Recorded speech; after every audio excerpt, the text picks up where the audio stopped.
8. O Plano Seldon. Pense numa sala. A localização da sala não é importante no momento. É suficiente dizer que naquela sala, mais do que em qualquer outro lugar, a segunda fundação existe. Era uma sala que, através dos séculos, tinha sido a morada da ciência pura. Mesmo assim, não possuía nenhum dos aparelhos que, através de uma associação milenar, sempre havia sido considerados sinônimos de conhecimento científico. Era uma ciência, em vez disso, que lidava somente com conceitos matemáticos, de uma maneira similar à especulação praticada pelas raças muito antigas nos dias primitivos, pré-históricos, antes que a tecnologia surgisse, antes que o homem tivesse se espalhado além de um único, agora desconhecido mundo. Por um lado, havia naquela sala, protegida por uma ciência mental ainda inexpugnável pelo poder físico combinado do resto da galáxia, o primeiro radiante, que mantinha suas entranhas o plano Seldon completo. Por outro, havia um homem também, naquela sala, o primeiro orador. Ele era o 12º na linha de guardiões-chefe do plano, e seu título não tinha nenhum outro significado além de, nas reuniões dos líderes da segunda fundação, ele falar primeiro. Seu predecessor tinha derrotado um mulo, mas os destroços daquela luta gigantesca ainda atrapalhavam o caminho do plano. Por 25 anos, ele e seu governo vinham tentando forçar uma galáxia de seres humanos cabeçadores e estúpidos a voltar ao caminho. Era uma tarefa difícil. O primeiro orador olhou para a porta que se abria. Enquanto isso, na solidão de sua sala, ele considerava esse quarto de século de esforços que agora se aproximavam, vagarosa e inevitavelmente do clímax. Apesar de estar tão focado, a mente dele pensava no recém-chegado com uma expectativa gentil. Um jovem, um estudante, um dos que poderiam sucedê-lo no futuro. O jovem parou incerto na porta e o primeiro orador teve de caminhar até ele e puxá-lo com uma mão amigável no ombro. O estudante sorriu, envergonhado, e o primeiro orador respondeu dizendo: Primeiro, devo dizer-lhe por que você está aqui. Eles se encaravam por cima de uma mesa. Nenhum deles falava de qualquer forma conhecida por qualquer homem na galáxia que não fosse ele mesmo um membro da segunda fundação.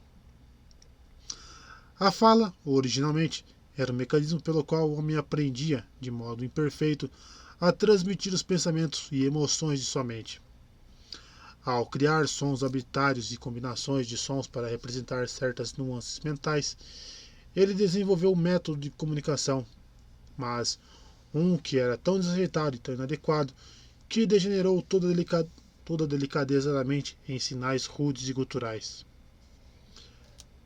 Cada vez mais fundo, os resultados podiam ser vistos, e todo o sofrimento que a humanidade já conhecera podia remontar ao fato de que nenhum homem na história da galáxia, até o surgimento de Halley Seldon, e poucos homens depois, jamais pôde entender seu semelhante. Todo ser humano vive por trás de uma parede impenetrável de névoa asfixiante dentro da qual só ele existe. Ocasionalmente, surgiam os vagos sinais de dentro da caverna, onde se localizava outro homem, para que cada um pudesse caminhar, tateando na direção do outro. Mas, como não se conheciam e não ousavam confiar um no outro, se sentiam desde a infância os terrores e inseguranças daquele isolamento completo. Havia o medo de um homem contra o outro, a avidez selvagem de um homem contra o outro. Os pés, por dezenas de milhares de anos, patinavam e se arrastavam na lama, retendo as mentes que, durante esse tempo, já estavam prontas para as estrelas. De forma implacável, o homem instintivamente procurou superar as barras da prisão do discurso comum. Semântica, lógica simbólica, psicanálise, todas tinham sido instrumentos através dos quais o discurso poderia ser tanto refinado quanto reevitado. A psicohistória tinha sido o desenvolvimento da ciência mental, a matematização dela, na verdade, que havia finalmente obtido sucesso. Por meio do desenvolvimento da matemática, necessária para entender os fatos da fisiologia neural e da eletroquímica do sistema nervoso, que em si mesmas tinham de ser rastreadas até as forças nucleares, tornou-se pela primeira vez possível desenvolver verdadeiramente a psicologia. E, por meio da generalização do conhecimento psicológico do indivíduo para o grupo, a sociologia também foi matematizada. Os grupos maiores, os bilhões que ocupavam os planetas, os trilhões que ocupavam os setores e os quatrilhões que ocupavam toda a galáxia, tornaram-se não simplesmente seres humanos, mas forças gigantescas suscetíveis ao tratamento estatístico, de forma que, para Harry Seldon, o futuro se tornou claro e inevitável, e o plano pôde ser criado. Os mesmos desenvolvimentos básicos da ciência mental que trouxeram o desenvolvimento do plano Seldon tornaram desnecessário que o primeiro orador usasse palavras para conversar com o estudante. Cada reação a um estímulo, por menor que fosse, era um indicador completo de cada mudança insignificante de todas as correntes temporárias que se moviam na mente do outro. O primeiro orador não podia sentir o conteúdo emocional do estudante instintivamente, como o mulo teria sido capaz de fazer, já que o mulo era um mutante com poderes que nenhum humano seria capaz de compreender inteiramente, nem mesmo membro da segunda fundação. Mas ele deduzia graças a um treinamento intensivo. Como, entretanto, é inerentemente impossível em uma sociedade baseada no discurso indicar verdadeiramente o método de comunicação dos membros da segunda fundação entre si, toda essa questão é ignorada daqui por diante. O primeiro orador será representado como se falasse de maneira comum e, se a tradução não for sempre válida, ela será o melhor que se pode fazer sob tais circunstâncias. Fingiremos, portanto, que o primeiro orador realmente falou com palavras, em vez de só sorrir e levantar com exatidão um dedo. Ele disse: primeiro devo lhe dizer por que você está aqui.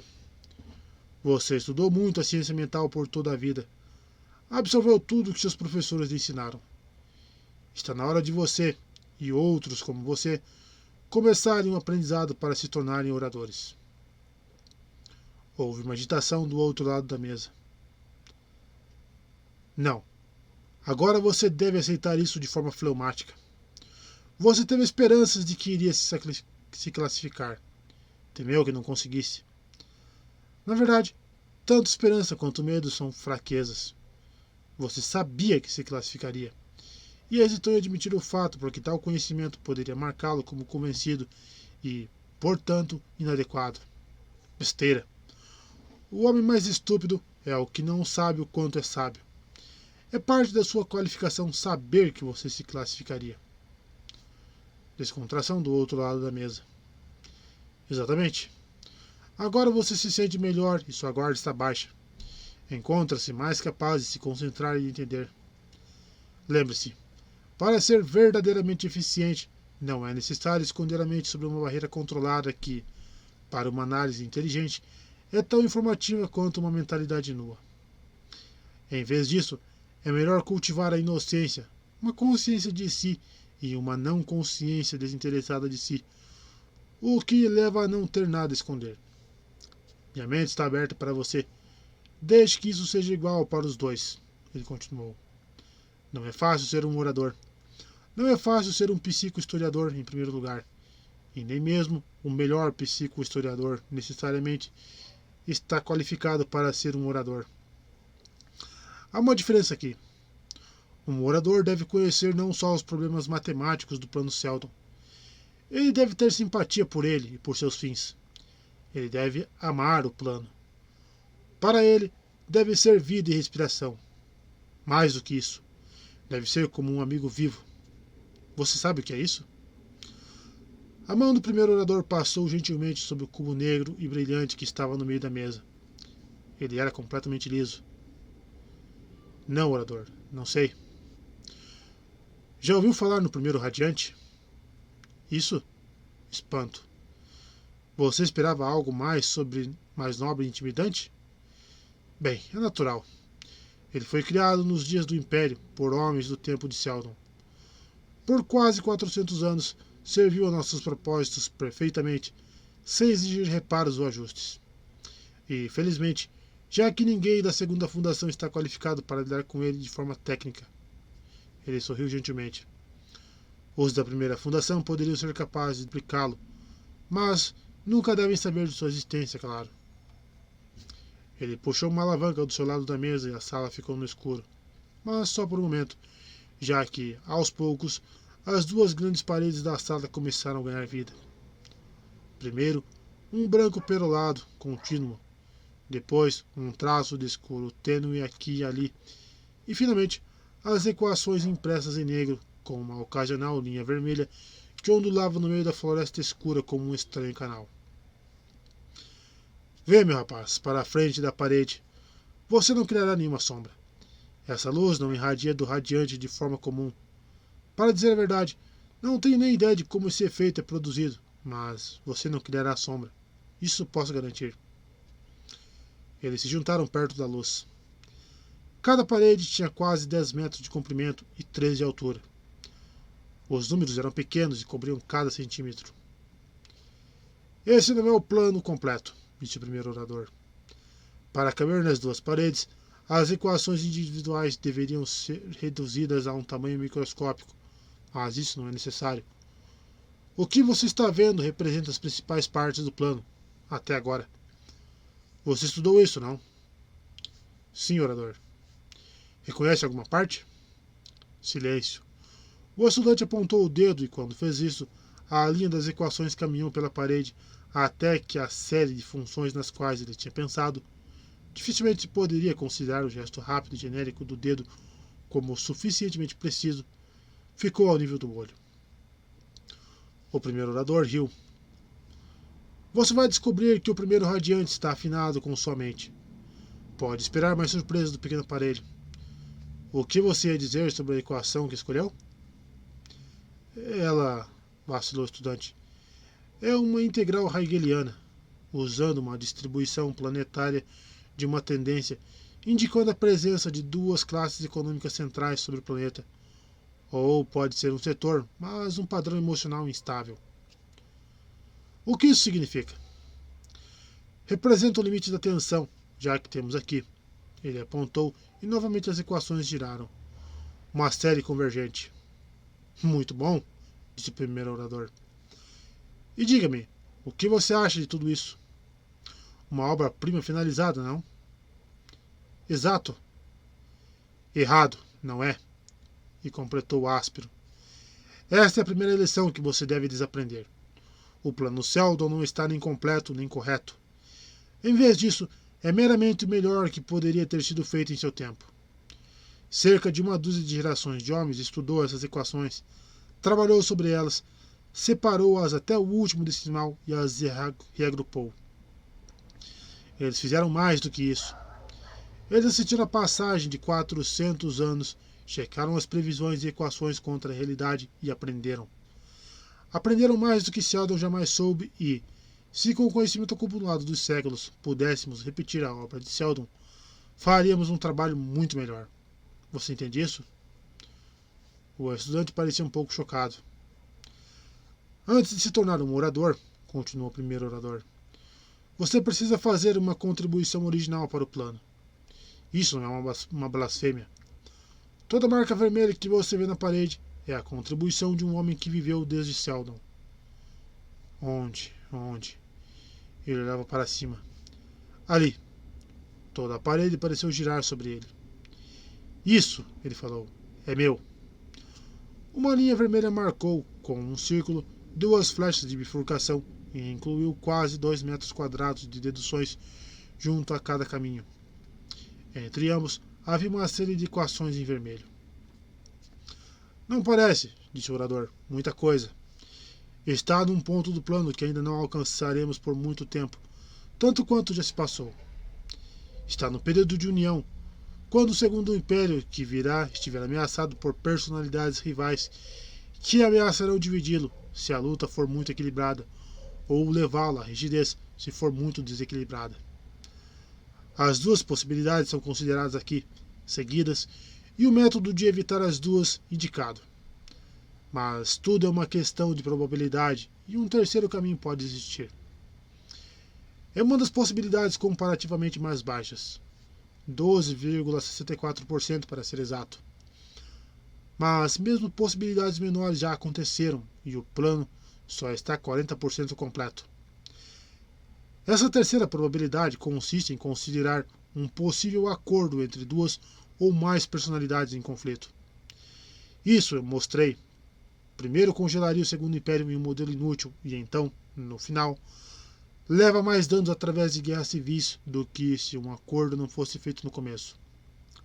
Felizmente, isso também pode ser evitado. E essa foi a minha contribuição. Se puder interrompê-lo, orador, como é feita uma mudança? Por meio do radiante. Você vai descobrir em seu próprio caso, por exemplo, que sua matemática será rigorosamente checada por 5 diferentes bancas, e que você deverá defendê-la contra um ataque coletivo e impiedoso. 2 anos então se passarão e seu desenvolvimento será revisado. Já aconteceu mais de uma vez de um trabalho aparentemente perfeito mostrar seus erros somente depois de um período de indução de meses ou anos. Às vezes, aquele que contribuiu descobre sozinho um erro. Se, depois de 2 anos, outro exame, não menos detalhado do que o primeiro, aprová-lo e, melhor ainda, se nesse meio tempo o jovem cientista conseguiu juntar mais detalhes e evidências subsidiárias à contribuição, será adicionado ao plano. Foi o clímax da minha carreira. Será o clímax da sua. O primeiro radiante pode ser ajustado à sua mente e todas as correções e adições podem ser feitas pela conexão mental. Não haverá nada que indique que a correção ou a adição é sua. Em toda a história do plano, nunca houve nenhuma personalização. É, em vez disso, uma criação conjunta de todos. Você entende? Sim, orador. Então chega disso. Alguns passos em direção ao radiante e as paredes ficaram vazias novamente, a não ser pela região de luz junto aos laterais do teto. Sente-se aqui na minha mesa e vamos conversar. É suficiente para um psicohistoriador conhecer sua bioestatística e sua eletromatemática neuroquímica. Alguns não sabem mais nada e só podem ser técnicos estatísticos. Mas um orador deve ser capaz de discutir o plano sem matemática. Se não o plano em si, pelo menos sua filosofia e seus objetivos. Primeiro de tudo, qual é o objetivo do plano? Por favor, diga em suas próprias palavras. E não fique procurando lindas palavras. Você não será julgado por polidez e suavidade, eu garanto. Foi a primeira chance do estudante de dizer mais de uma sentença. E ele hesitou antes de mergulhar no espaço cheio de expectativas que se abriu à sua frente. Começou a falar com modéstia. Como resultado do que aprendi, acredito que seja a intenção do plano estabelecer uma civilização humana baseada em uma orientação inteiramente diferente de qualquer coisa que já existiu antes. Uma orientação na qual, de acordo com as descobertas da psicohistória, nunca poderia espontaneamente chegar a existir. Pare, insistiu o primeiro orador. Você não deve falar nunca. Essa é uma difamação preguiçosa dos fatos. Na verdade, a psicohistória prevê somente probabilidades. Um evento em particular pode ser infinitesimalmente provável, mas a probabilidade é sempre maior do que zero. Sim, orador. A orientação desejada, se posso me corrigir então, sabe-se muito bem que não possui nenhuma probabilidade significativa de acontecer espontaneamente. Melhor, qual é a orientação? É a de uma civilização baseada na ciência mental. Em toda a história conhecida da humanidade, avanços foram feitos primeiramente na tecnologia física, na capacidade de lidar com o mundo inanimado. O controle do ego e da sociedade foi deixado ao acaso e aos esforços vagos de sistemas éticos intuitivos baseados na inspiração e na emoção. Como resultado, jamais existiu uma cultura com uma estabilidade maior do que 55%, e mesmo estas foram resultado de uma grande miséria humana. E por que a orientação da qual estamos falando não é espontânea? Porque uma grande minoria de seres humanos está mentalmente equipada para participar dos avanços na ciência física e todos recebem os benefícios crus e visíveis desses avanços. Somente uma minoria insignificante, no entanto, é intrinsecamente capaz de elevar o homem através de um desenvolvimento maior com a ciência mental. E os benefícios derivados disso, apesar de durarem mais, são mais sutis e menos aparentes. Além disso, já que tal orientação levaria ao desenvolvimento de uma ditadura benevolente dos que são mentalmente superiores, virtualmente uma subdivisão superior da humanidade. Isso causaria muito ressentimento e não seria estável sem a aplicação de uma força que deprimiria o resto da humanidade para o nível da brutalidade. Tal desenvolvimento é repugnante para nós e deve ser evitado. Qual, então, é a solução? A solução é o Plano Sheldon. As condições foram organizadas e mantidas de forma que, em um milênio a partir de seu começo, 600 anos contando a partir de agora, um segundo Império Galáctico terá sido estabelecido, no qual a humanidade estará pronta para a liderança da ciência mental. Neste mesmo intervalo, a segunda fundação, em seu desenvolvimento, terá criado um grupo de psicólogos pronto para assumir a liderança. Ou, como eu sempre penso, a primeira fundação fornece a estrutura física de uma única unidade política, e a segunda fundação fornece a estrutura mental de uma classe dominante já pronta. Estou vendo? Bastante adequado. Você acha que qualquer segundo império, mesmo se formado na época prevista por Sheldon, completaria seu plano? Não, orador, não acho. Há vários possíveis segundo impérios que podem ser formados no período de tempo que vai dos 900 aos 1700 anos depois do princípio do plano, mas somente um desses é o segundo império. E em vista de tudo isso, porque é necessária que a existência da segunda fundação fique escondida, sobretudo da primeira fundação, o estudante procurou um sentido oculto na questão, mas não conseguiu encontrá-lo. Estava preocupado com sua resposta. Pela mesma razão que os detalhes do plano, como um todo, devem ser escondidos da humanidade em geral. As leis da psicohistórica são estatísticas por natureza e se tornam inúteis se as ações de indivíduos não são aleatórias por natureza. Se um grupo grande de seres humanos aprender os detalhes chaves do plano, suas ações serão governadas por aquele conhecimento e não serão mais aleatórias no sentido dos axiomas da psicohistória. Em outras palavras, eles não serão mais perfeitamente previsíveis. Perdoe-me, orador, mas sinto que a resposta não é satisfatória. E faz bem se sentir assim. Sua resposta é bastante incompleta. É a própria segunda fundação que deve ser escondida, não simplesmente o plano. O segundo império ainda não foi formado. Ainda temos uma sociedade que se ressentiria de uma classe dominante de psicólogos, que temeria seu desenvolvimento e lutaria contra ela. Você entende isso? Sim, orador, entendo. A questão nunca foi desenvolvida. Não minimize. Nunca foi apresentada na sala de aula, apesar de que você deveria ser capaz de deduzi-la sozinho. Isso e muitos outros pontos que vamos apresentar agora e no futuro próximo durante seu aprendizado. Vamos nos encontrar novamente daqui a uma semana. Aí gostaria de ouvir seus comentários sobre um certo problema que vou apresentar. Não quero um tratamento matemático completo e rigoroso. Isso tomaria um ano inteiro de um especialista, e não só uma semana de você. Mas quero uma indicação em relação à tendência de direções. Você tem, aqui, uma bifurcação no plano em um período de tempo de meio século atrás. Os detalhes necessários estão incluídos. Você vai notar que o caminho seguido pela realidade assumida diverge de todas as previsões traçadas, sua probabilidade sendo menos de 1%. Você irá estimar por quanto tempo a divergência pode continuar antes de se tornar incorrigível.